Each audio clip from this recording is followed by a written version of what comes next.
eu ser músico, eu sou tapador de brecha, irmão. Não é verdade? Os irmãos sabem que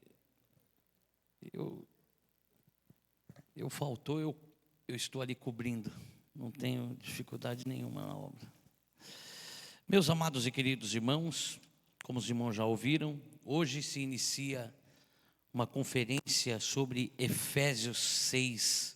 Então nós vamos abrir lá em Efésios 6, carta de Paulo aos Efésios, capítulo 6, por gentileza, versículo de número 10.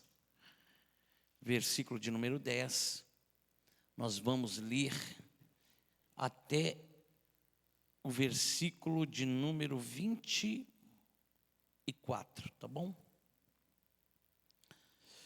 Até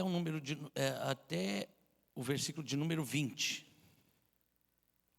Efésios 6, versículo 10 até o versículo 20. Então nós vamos ler aqui, em uma leitura intercalada, eu vou ler os versículos e toda a igreja junto, versículo ímpar. Amém? No demais, irmãos meus, fortalecei-vos no Senhor e na força do seu poder. Versículo 11, toda a igreja.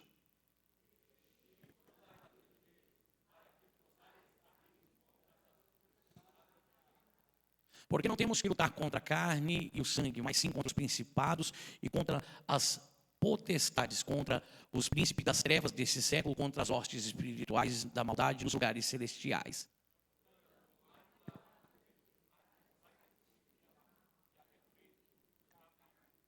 Estais, pois, firme, tendo cingido os vossos lombos com a verdade e vestida a couraça da justiça. Tomando sobretudo o escudo da fé, com o qual podereis apagar todos os dardos inflamados do maligno.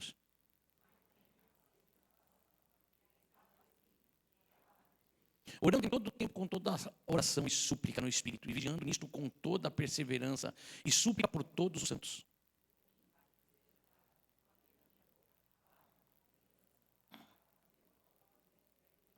Pelo qual sou embaixador em cadeias, para que possa falar dele livremente, como me convém. Fala, glória a Deus, louvado seja o nome do Senhor. Meus amados e queridos irmãos, não existe na Bíblia uma batalha descrita tão poderosa como essa Efésios 6:10. O apóstolo Paulo, ele tenta escrever alguma coisa sobre batalha espiritual na segunda carta de Paulo aos Coríntios, no capítulo 10. Nós vamos observar Paulo tentando falar algo sobre batalha espiritual. Mas, quando chega em Efésios 6:10, deságua. Aqui está escrito uma das maiores batalhas espirituais que existe na Bíblia.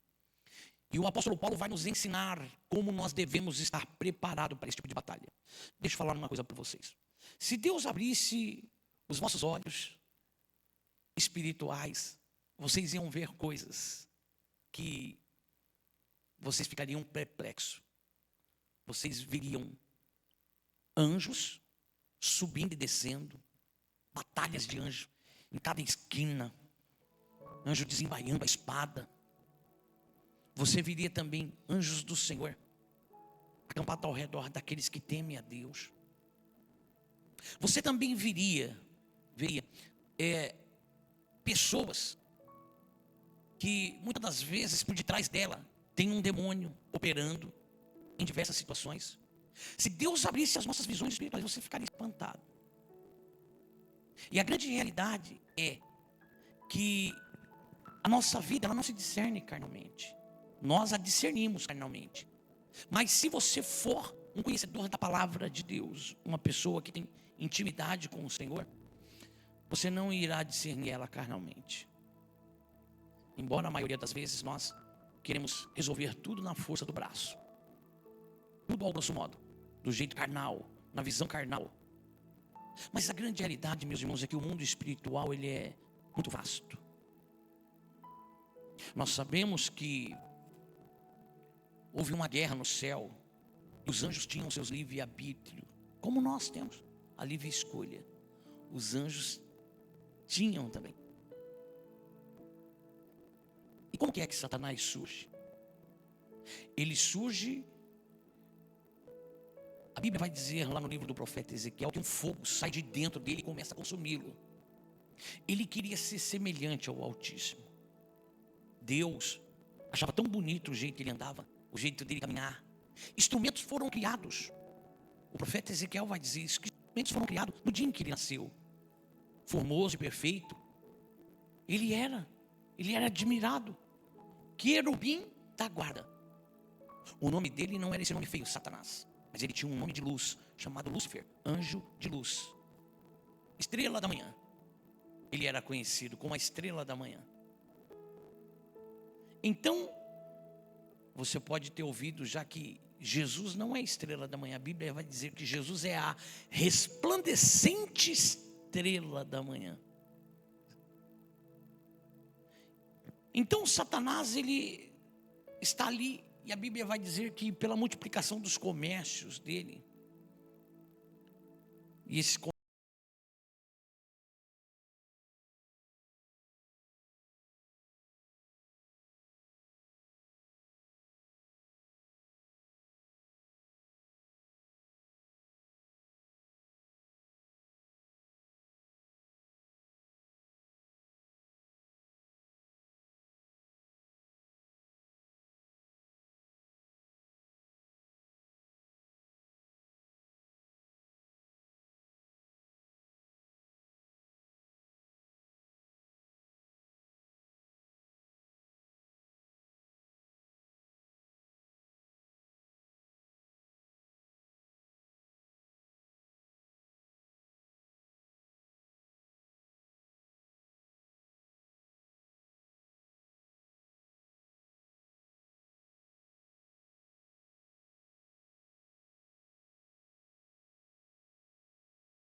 comércio, o que é esse comércio?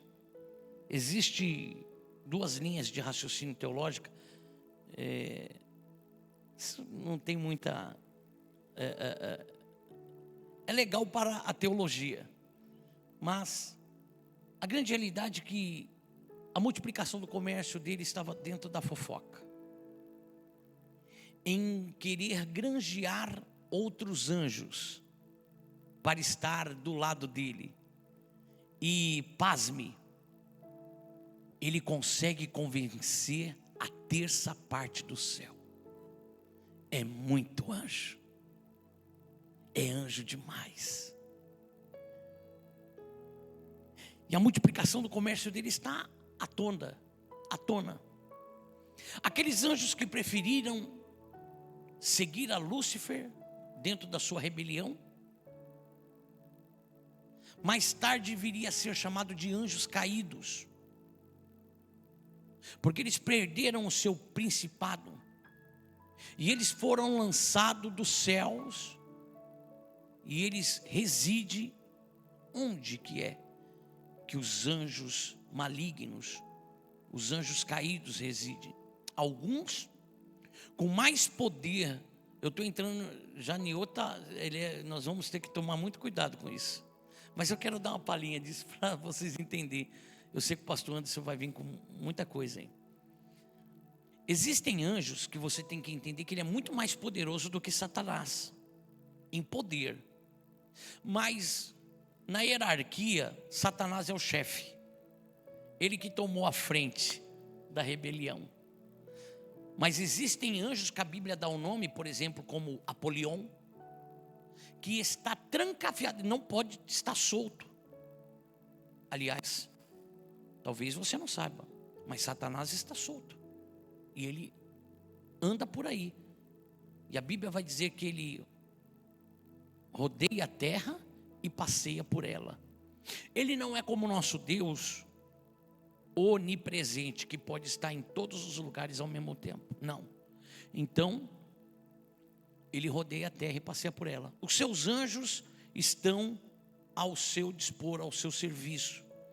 Mas existem anjos que caíram no conto daquela conversa fiada de Lúcifer, que tiveram que ser trancafiados, que serão somente soltos lá no Apocalipse, que terão poder de destruição em massa. São anjos poderosíssimos, que tem que ficar preso. Então, esses anjos, eles formavam uma terça parte, muito grande, muito numerosa. Olha para esse irmão que está do seu lado e diga para ele assim: é por isso que o Senhor quer te salvar. É porque existe muito lugar vago no céu.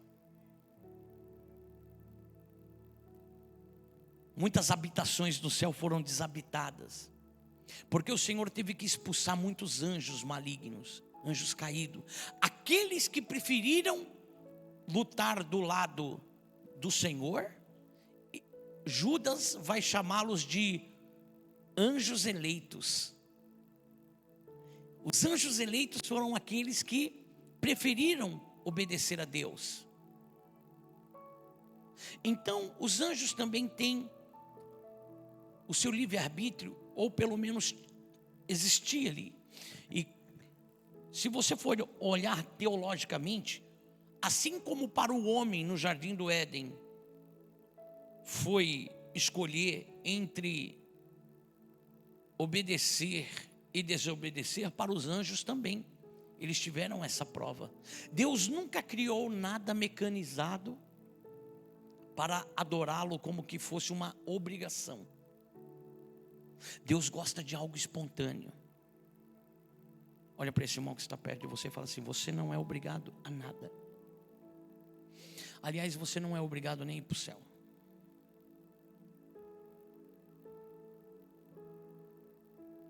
Existem muitas bênçãos que estão condicionadas.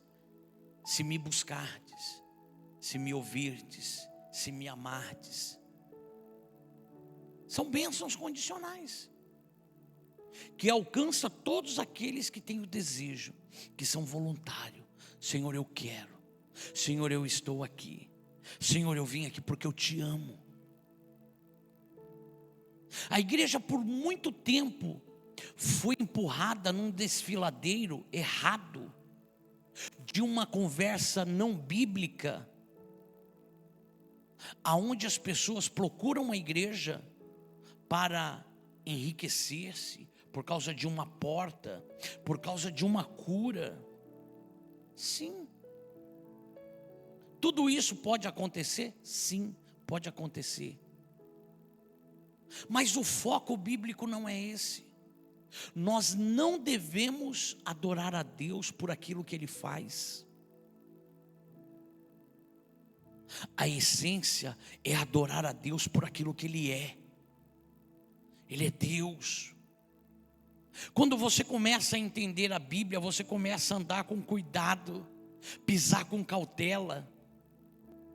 O apóstolo Paulo, escrevendo aos Romanos no capítulo 12, ele vai dizer: rogo-vos, irmãos meus, pela compaixão de Cristo Jesus, que... Vamos, por gentileza, Romanos 12. Rogo-vos, pois, irmãos meus, pela compaixão de Deus, que apresentei os vossos corpos em sacrifício vivo, santo e agradável, que é o vosso culto racional. Culto racional. Culto racional. Os nossos passos é se apresentar. Apresenteis. O de Deus é tornar. Então você chega aqui muitas das vezes despedaçado, fatiado, esmagaçado, sabe? Triturado. Senhor, estou aqui só pela tua misericórdia, mas eu vim, Senhor. Aí o Senhor, Ele te levanta. Aí o Senhor te estende a mão. Nós não podemos nos tornar santo. Quem nos torna santo é o Senhor. Nós devemos se apresentar ao Senhor, e Ele nos tornará santo. O primeiro passo Deus já deu. Mas nós, se quisermos, você vai ouvir o Senhor Jesus falando lá em João: eis que estou à tua porta e bato. Se alguém que está aí dentro ouvir a minha voz e abrir a porta, eu entrarei. O Senhor todos os dias está.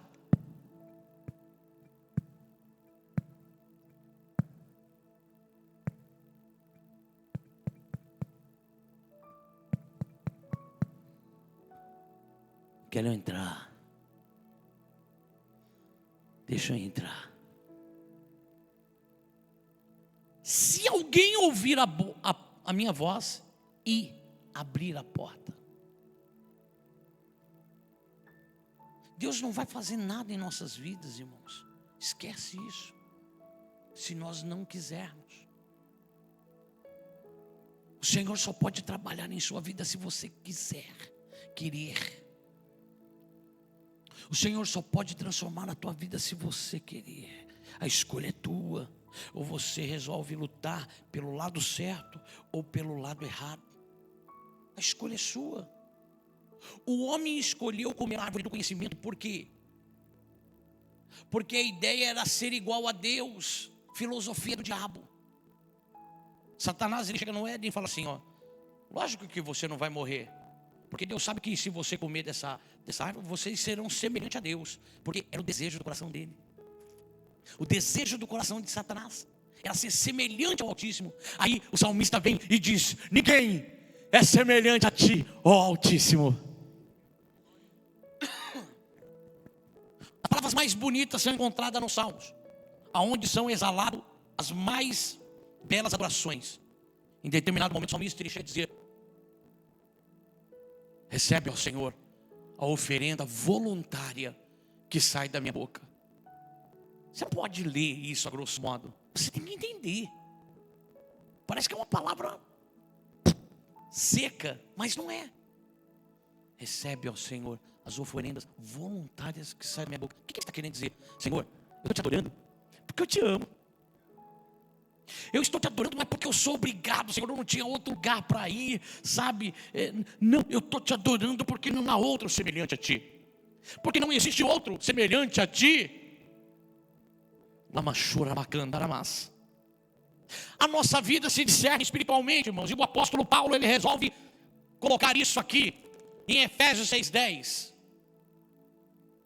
E é tão tremendo, porque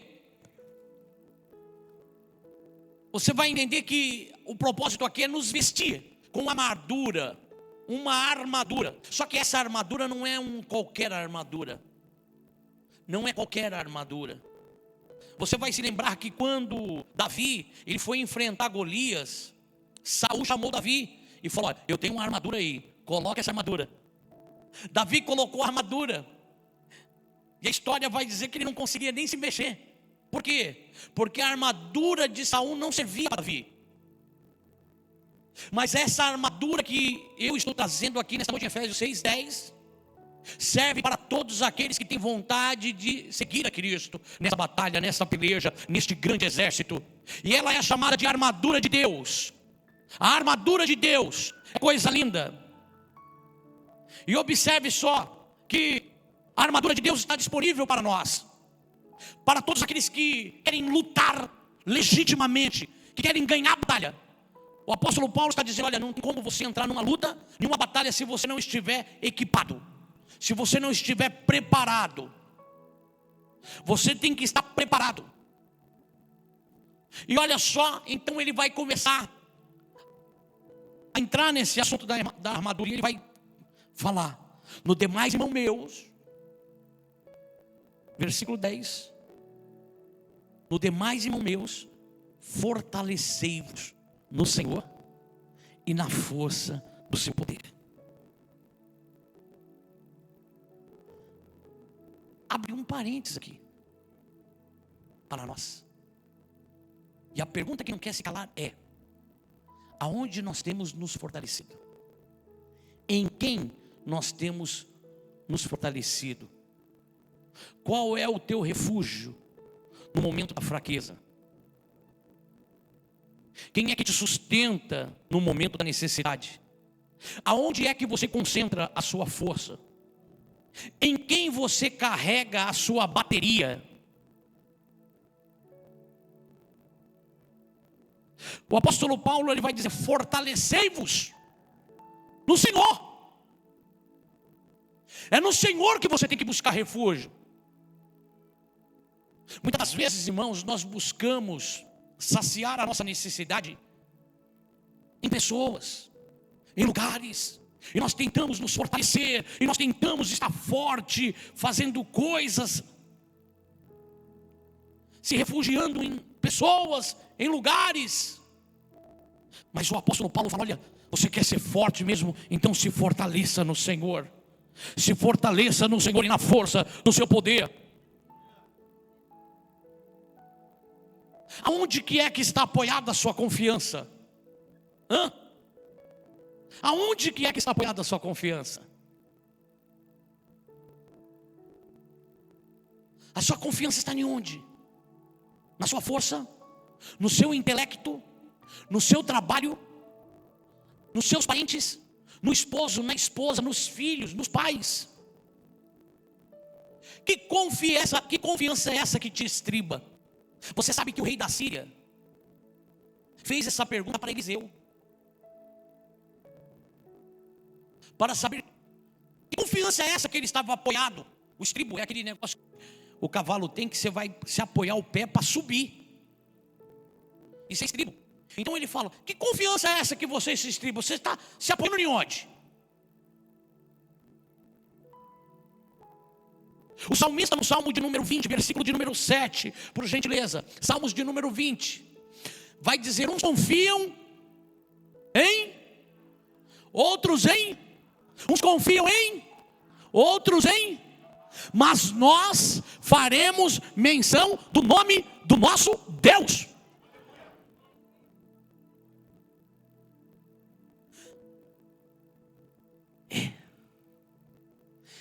O Senhor nunca irá te decepcionar.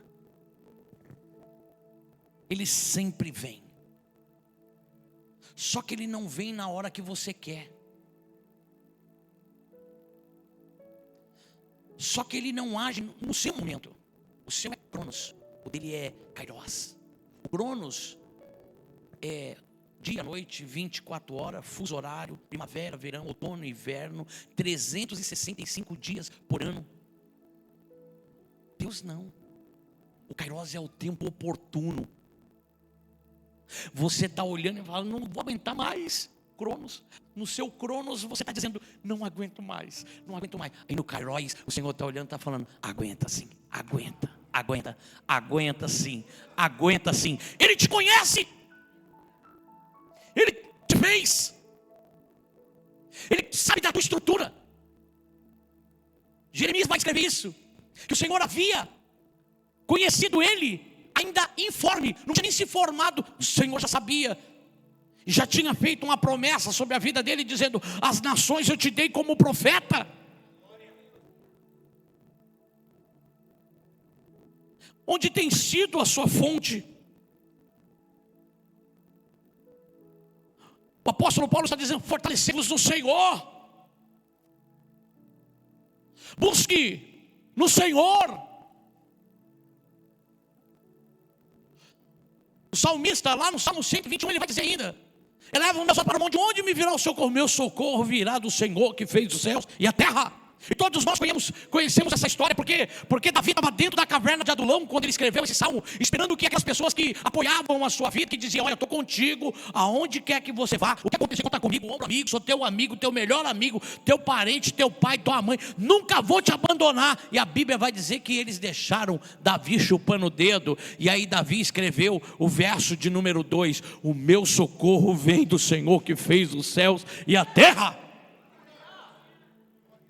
Mas porque o Senhor não vem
nem na hora que você quer, porque muitas das vezes nós estamos apoiados em pessoas, em coisas, em situações, em posições. Então o Senhor, Ele esgota a tua força, Ele esgota a tua força, Ele faz, sabe, esgotar a tua força. E aí, sabe quando você chega na lona e fala, realmente agora é só um milagre, é só um milagre. Aí o Senhor, Ele vem, aí o Senhor, Ele aparece, aí o Senhor fala, estou aqui, eu te ajudo, eu te esforço, tem de bom ânimo, eu sou contigo.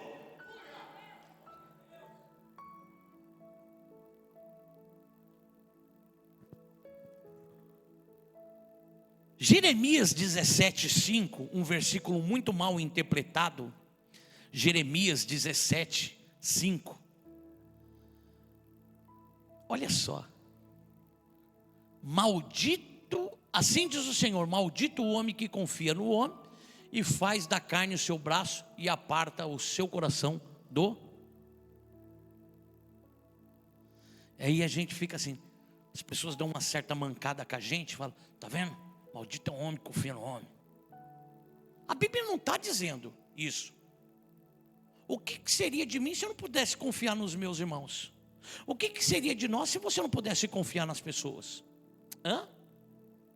A Bíblia não está dizendo pessoas, não está dizendo outro homem. Maldito é o homem que confia em outro homem. Não, ela está falando, maldito é o homem que confia no homem, em si mesmo.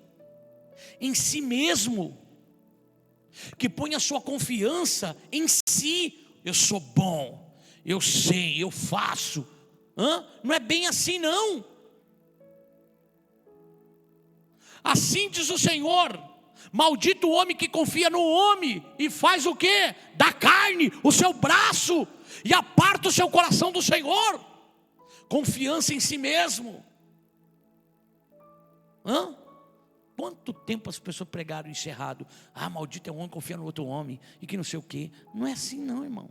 Tem que ler, tem que examinar. Sabe, por muito tempo a igreja foi empurrada para um desfiladeiro. Por quê? Vendia aquilo que comprava. Nunca pararam para examinar a Bíblia. E aí existe um monte de pessoas frustradas porque não aconteceu promessas que não estavam escritas. Deus tem compromisso com a sua palavra. Para o judeu, a Torá, ela é tão poderosa, tão santa, que se ele estiver escrevendo a Torá e errar uma letra, a Torá inteira é condenada. É exatamente isso que o Senhor está dizendo. Porque aquele que acrescentar uma vírgula ou tirar um tio das Sagradas Escrituras, eu removerei a sua parte do livro da vida. O nosso culto deve ser racional, de entendimento. E é isso que o Senhor quer nos preparar aqui. Observe só. Eu não vou demorar, já estou terminando. Mas olha só. Fortalecei-vos no Senhor. E o que mais?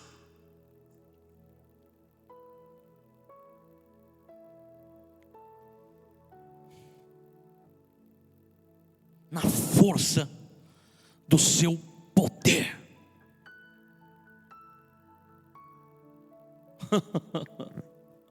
Esse poder aqui é o mesmo poder que ressuscitou Jesus dentre os mortos. É o mesmo poder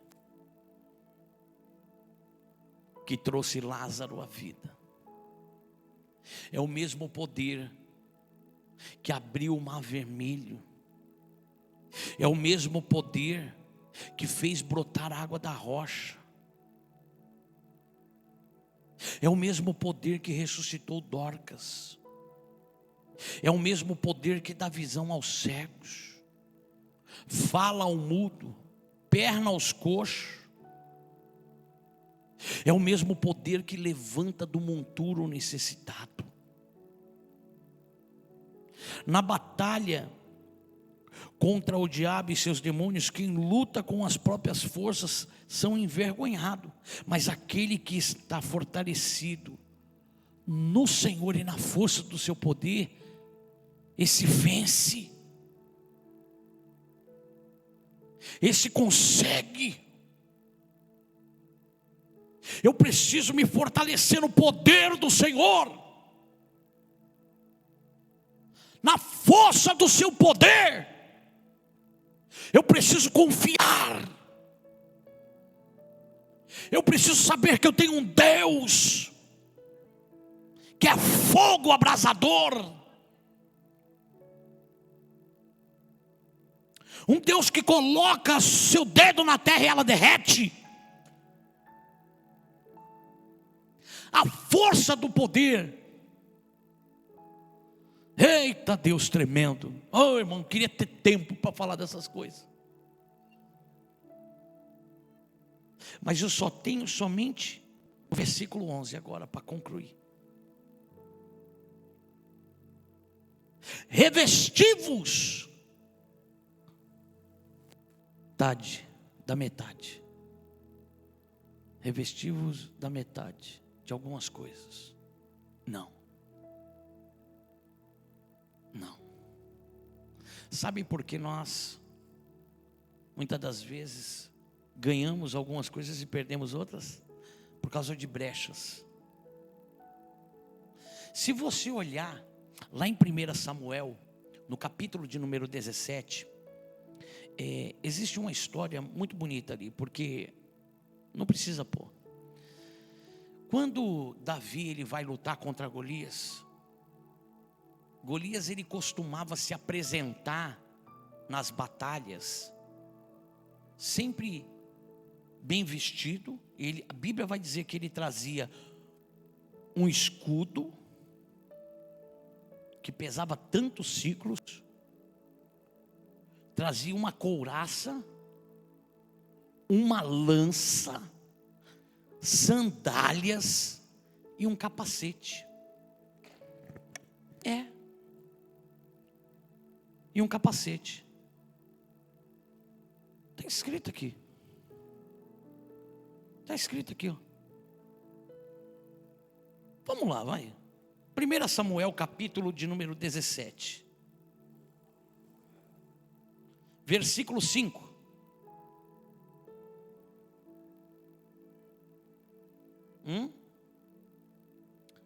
Capítulo E trazia na cabeça um capacete de bronze, vestia uma couraça escamada, e era o peso da sua couraça de 5.000 ciclos. Versículo 6. Trazia grevas de bronze por cima dos seus pés, um escudo de bronze entre os seus ombros. Olha o tanto de coisa, armadura. E a haste da sua lança era como o eixo do tecelão, e a ponta da sua lança de 600 ciclos de ferro, e diante dela ia quem? Um escudeiro. Está tudo aí a armadura. E o camarada está afrontando as pessoas. Irmão. Só que daí, capítulo 17, versículo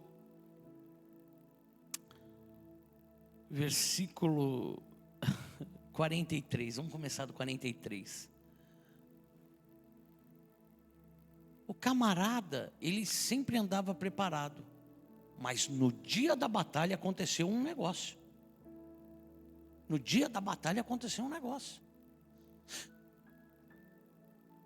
E nós temos que aprender com os erros das pessoas. Depois disse, pois, o filisteu, Golias, a Davi: sou eu algum cão para tu vires a mim com pau? E o filisteu, pelos seus deuses, o amaldiçoou a Davi. E disse mais o filisteu a Davi: vem a mim, e darei a tua carne às aves do céu e às bestas do campo. Aí Davi está ali, ó, atento no culto. Davi, porém, disse ao filisteu. Vamos lá? 1, 2, 3.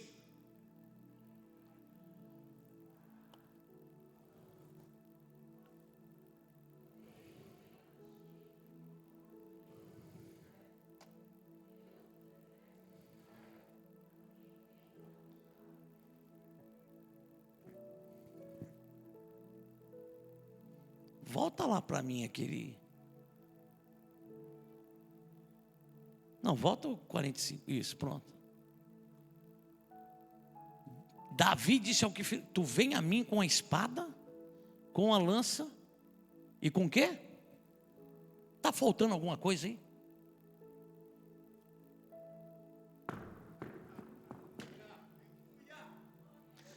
Está na Bíblia. Está faltando alguma coisa aí? O versículo 5 falou que quando o camarada se apresentava para afrontar, ele ia assim, assim, assim, tinha isso, tinha aquilo outro. Mas quando ele foi lutar com Davi, olha com que ele veio. Espada, lança, está faltando o quê?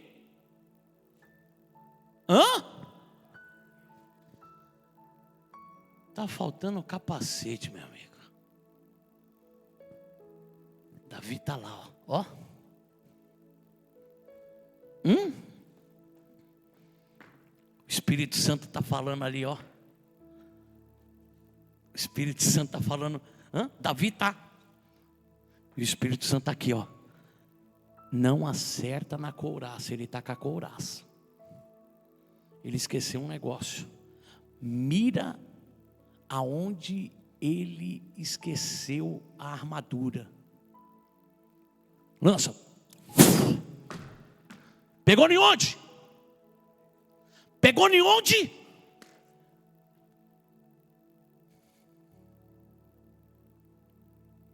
E nós temos que aprender com isso. Você está entendendo porque Efésios 6, 11 está escrito? Vamos lá. Efésios 6, 11. Por gentileza, irmã. Isso. 1, 2, 3. De novo, volta. Volta de novo.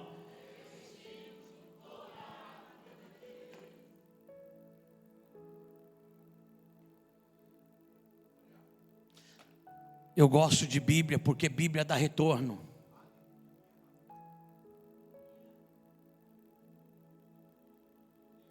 Mas eu gosto disso, mas não gosto daquilo. Eu gosto de louvar, mas não gosto de orar. Vai te faltar alguma coisa. Eu gosto é de repleplé. Ler a Bíblia eu não gosto. Certa feita fizeram uma pergunta para W. Torres sobre o que era mais importante na vida de um cristão: a oração ou a palavra? Então ele respondeu dizendo: pergunte para um pássaro qual asa dele é a mais importante. Se nós não estivermos totalmente habilitados e abalizados e aparelhados para a batalha, nós seremos atingidos. É por isso que o apóstolo Paulo ele fala: olha, vestivos de toda, não deixe faltar nada, tem que ser toda a armadura de Deus. E é sobre isso, irmãos, que as próximas quinta-feira vão falar. E se eu fosse você, eu não perdia, porque serão noites de grande aprendizado. E eu quero te chamar para estar de pé no nome de Jesus. Glória a Deus, e te deixar com um gostinho de eu quero mais, eu quero ouvir mais, eu quero ouvir mais. Eu muito desejei falar sobre a segunda mas caiu para um dos pastores, né? caiu para um dos pastores. Glória, vai ser benção,